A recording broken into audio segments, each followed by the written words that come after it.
اذا كانت لك 100 درهم وحال عليها الحول ففيها 5 دراهم وليس عليك شيء، يعني في الذهب، حتى يكون لك 20 دينارا. فإذا كان لك 20 دينارا وحال عليها الحول ففيها نصف دينار، فما زاد فبحساب ذلك۔ حضور نبی کریم سرور دو عالم صلی اللہ علیہ وسلم نے ارشاد فرمایا کہ جب تمہارے پاس 200 درہم ہو اور اس پر سال گزر جائے تو اس میں 5 درہم زکوٰۃ فرض ہے، اور سونے میں اس وقت تک زکوٰۃ نہیں ہے جب تک تمہارے پاس 20 دینار نہ ہو۔ جب 20 دینار مل جائیں تو پھر 20 دینار میں نصف دینار، آدھا دینار زکوٰۃ فرض ہے، اور اگر اس سے زیادہ ہو تو اسی کے حساب سے زکوٰۃ فرض ہوگی۔ ابو داؤد شریف کی روایت ہے، حضرت علی رضی اللہ تعالیٰ عنہ اس حدیث شریف کے راوی ہیں۔ اس حدیث میں حضور علیہ الصلاۃ والسلام نے زکوٰۃ کا نصاب بیان فرمایا ہے کہ زکوٰۃ کا نصاب 200 درہم اور 20 دینار۔ درہم چاندی کے ہوتے تھے اور دینار یہ سونے کے ہوتے تھے۔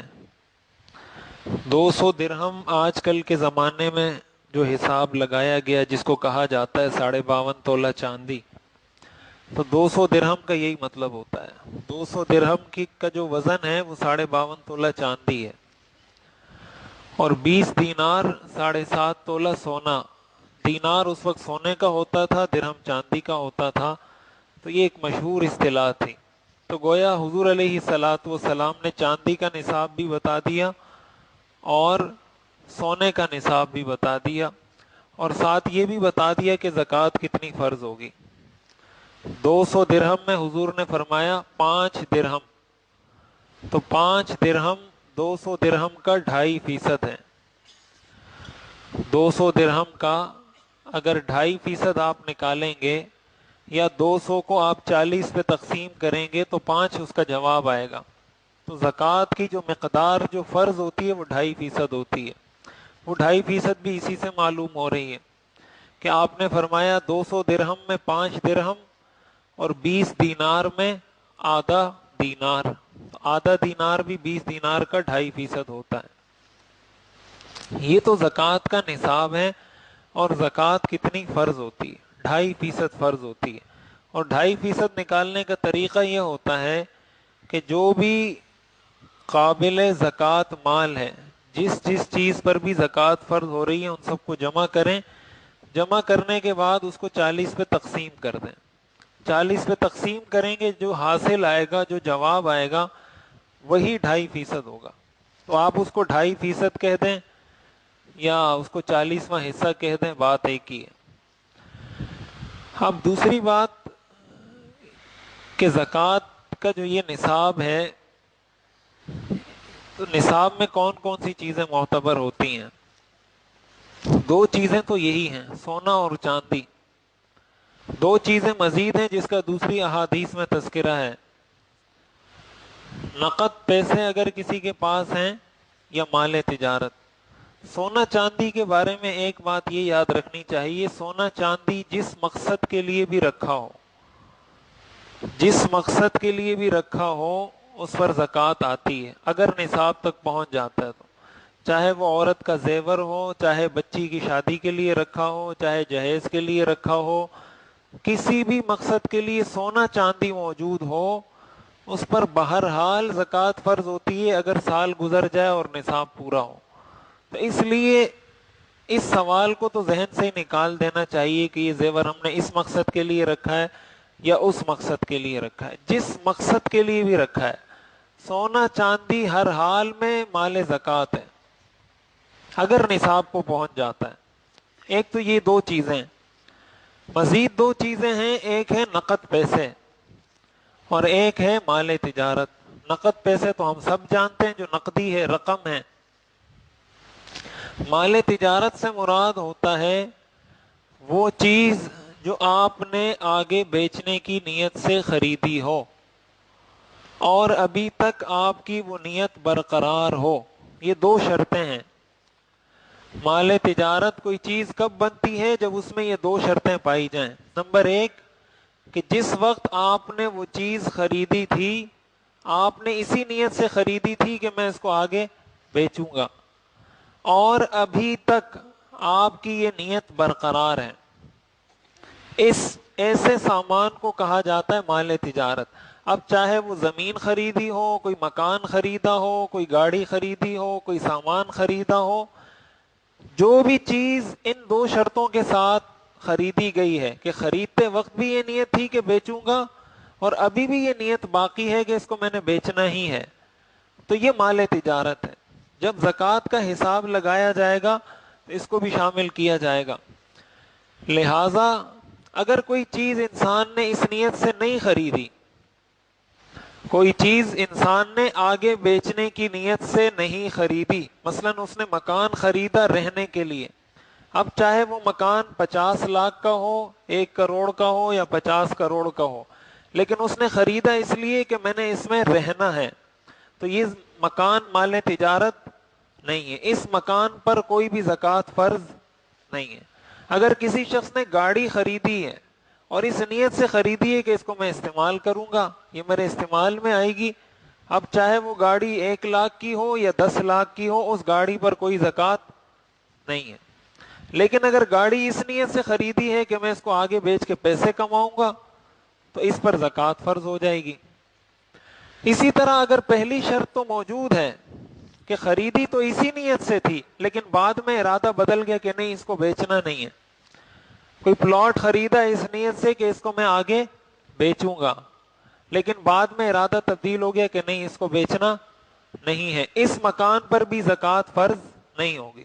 کوئی گاڑی اسی نیت سے خریدی کہ اس گاڑی کو میں آگے بیچوں گا، لیکن بعد میں ارادہ تبدیل ہو گیا کہ نہیں اس گاڑی کو میں نے نہیں بیچنا، تب بھی وہ مال تجارت نہیں ہے، لہٰذا اس پر بھی زکوٰۃ فرض نہیں ہوگی۔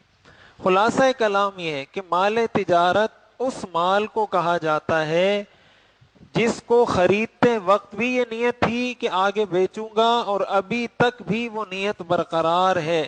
جس مال میں یہ دو شرطیں پائی جائیں وہ مال مال تجارت کہلاتا ہے، اور مال تجارت پر زکوٰۃ ہوتی ہے اگر وہ نصاب کو پہنچ جاتا ہے۔ مثال کے طور پر دکان میں جو سامان رکھا ہوتا ہے، دکان میں جو سامان انسان رکھتا ہے وہ اسی نیت سے رکھتا ہے نا کہ اس کو میں بیچوں گا، تو یہ مال تجارت ہے۔ یا مثال کے طور پر کسی شخص کا پراپرٹی کا کاروبار ہے، اسٹیٹ ایجنسی کا کاروبار ہے، وہ زمینیں خریدتا ہے بیچتا ہے، اسی نیت سے خریدتا بیچتا ہے، تو جو زمین اس نے خریدی ہے اس کی قیمت پر اس کو زکوٰۃ دینی ہوگی۔ کوئی شخص ہے وہ گاڑیوں میں ڈیلنگ کرتا ہے، گاڑیوں کا ڈیلر ہے، گاڑیاں بیچتا خریدتا ہے، اب اس نے جو بھی گاڑی خریدی ہے آگے بیچنے کے لیے اس کی قیمت پر اس کو زکوٰۃ دینی ہوگی، اس کو مال تجارت کہا جاتا ہے۔ تو یہ 4 چیزیں ہو گئی، سونا، چاندی، نقد پیسے اور مال تجارت۔ اب ایک اور بات یہ سمجھنی چاہیے کہ کب انسان کے پاس کتنی رقم ہو یا کتنی قیمت کی چیزیں ہوں تو اس پہ زکوٰۃ فرض ہوتی ہے۔ تو 2 نصاب ہیں شریعت میں، ایک سونے کا نصاب ہے، ایک چاندی کا نصاب ہے۔ سونے کا نصاب ہے 7.5 تولہ اور چاندی کا نصاب ہے 52.5 تولہ چاندی۔ تو سونے کا نصاب شریعت میں اس وقت معتبر ہے جب اس کے پاس صرف سونا ہو۔ صرف سونا ہونے کا مطلب یہ ہے کہ اس کے پاس نہ چاندی ہے، نہ نقد پیسے ہیں، نہ مال تجارت ہے، صرف سونا ہے اس کی ملکیت میں۔ اس وقت شریعت اعتبار کرتی ہے سونے کے نصاب کا کہ اس پر زکوٰۃ اس وقت فرض ہوگی جب یہ سونا 7.5 تولہ کو پہنچ جائے، اس لیے کہ اس کے پاس چاندی بھی نہیں ہے کہ ہم چاندی کے حساب سے فرض اس پہ ہو فرض، نقد پیسے بھی نہیں ہے کہ نقد کے حساب سے ہم چاندی کے نصاب کی قیمت لگا لیں، مال تجارت بھی نہیں ہے، صرف سونا ہے تو سونے کا نصاب معتبر ہوگا، اس لیے کہ حدیث میں حضور نے سونے کا نصاب یہی بتایا ہے۔ لیکن اگر کوئی شخص، کوئی مرد یا کوئی عورت ایسے ہیں جس کے پاس سونا بھی ہے لیکن ساتھ کچھ چاندی بھی ہے، یعنی اس ایک صورت کے علاوہ دیکھیں ایک 4 چیزیں ہیں نا، سونا، چاندی، نقد اور مال تجارت. سونے کا نصاب صرف ایک صورت میں معتبر ہوتا ہے، صرف ایک صورت میں. وہ کون سی صورت ہے؟ جب اس کے پاس صرف سونا ہو. باقی تمام صورتوں میں چاندی کا نصاب کا اعتبار ہوتا ہے.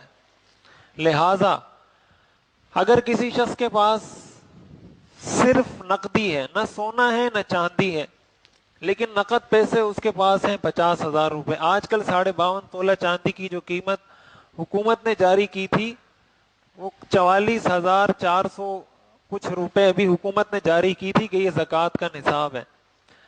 44,500 روپے آپ سمجھ لیں.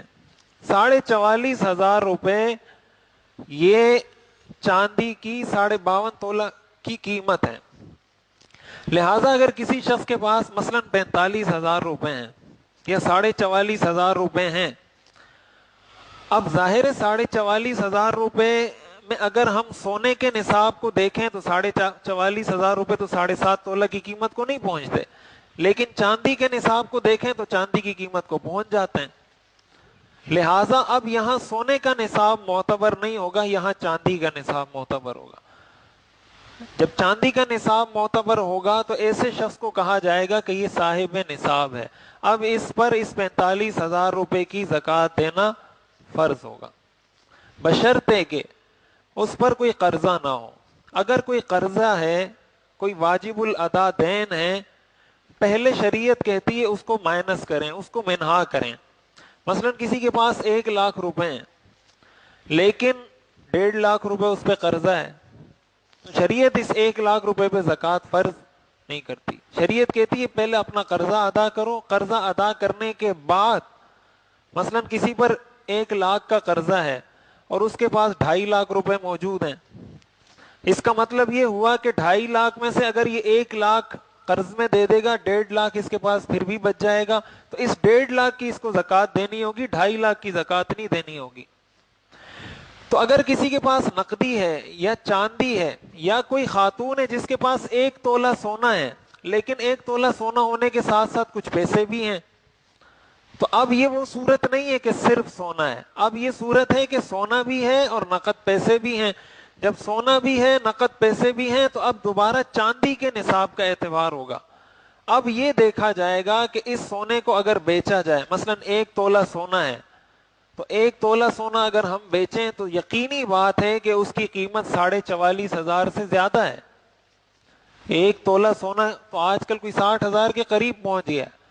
اس کا مطلب کسی کے پاس 1 تولہ سونا ہے اور اس کے پاس 1 روپیہ بھی ہے نقد، تو اب شریعت کہتی ہے کہ اب سونے کے نصاب کا اعتبار نہیں ہوگا، اب اس سونے کو بیچا جائے گا. بیچا جانے کا مطلب یہ کہ اس کی قیمت لگائی جائے گی کہ یہ سونا اگر مارکیٹ میں بیچا جائے تو اس کی کتنی قیمت بنتی ہے. مثلا اس کو پتا چلا کہ اس کی 60,000 روپے قیمت بنتی ہے اور مزید اس کے پاس 100 روپے اور بھی ہیں، تو یہ 60,000 روپے پلس 100 روپے، 60,100 روپے کی یہ خاتون زکوٰۃ ادا کرے گی. تو خلاصہ کلام یہ ہے کہ سونے کا نصاب اس وقت معتبر ہوتا ہے جب صرف سونا ہو.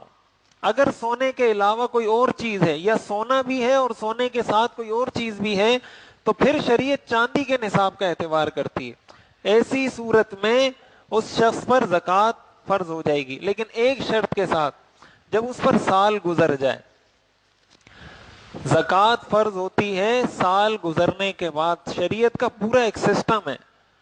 یعنی ایسا ہو سکتا ہے نا کسی شخص کے پاس ایک وقت کے لیے مثلا 20 لاکھ روپے آ گئے لیکن اگلے 2 مہینے میں اس کے پاس کچھ بھی نہ ہو، بالکل خالی ہو جائے، تو اگر اس پہ شریعت زکوٰۃ فرض کرے گی تو ایک ذہن میں سوال آ سکتا ہے کہ یار یہ تو اس کی ضرورت کے پیسے تھے یا یہ تھا یا وہ تھا، تو اس کے پاس تو 2 دن کے لیے آئے تھے، آپ نے زکوٰۃ فرض کر دی اس پر.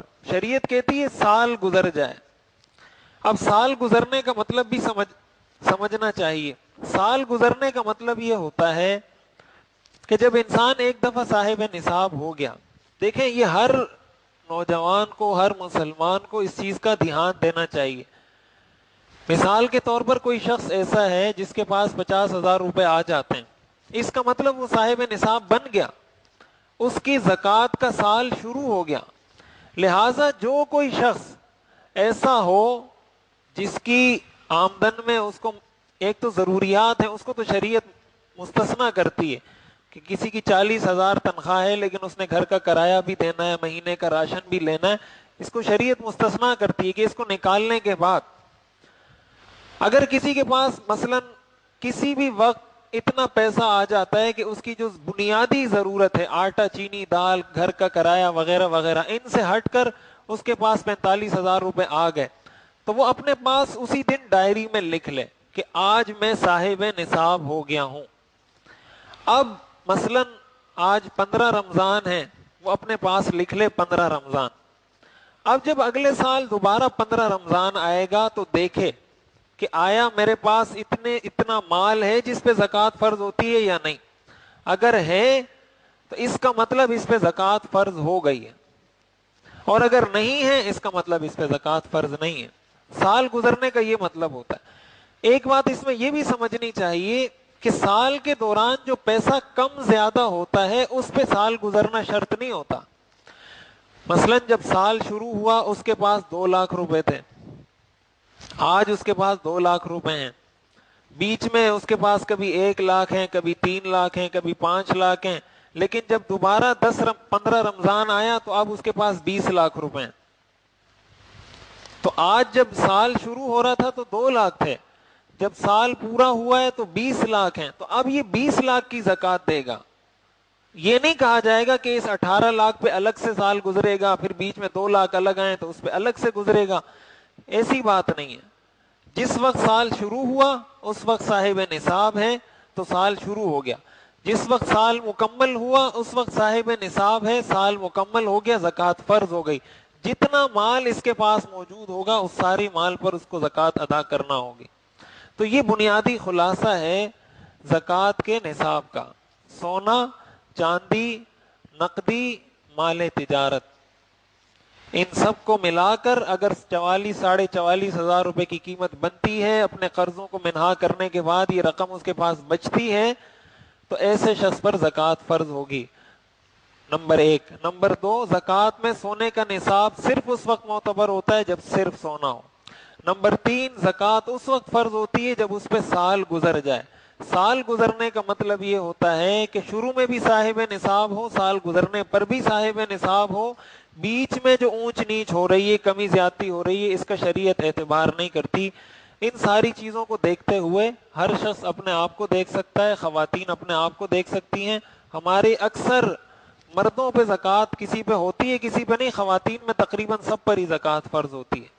اس کی وجہ یہ ہوتی ہے کہ ان کے پاس سونا ہوتا ہے، تو جب سونا ہے اور کچھ 10-20 روپے بھی ہیں تو چاندی کے نصاب کا اعتبار کریں گے تو زکوٰۃ فرض ہو جائے گی۔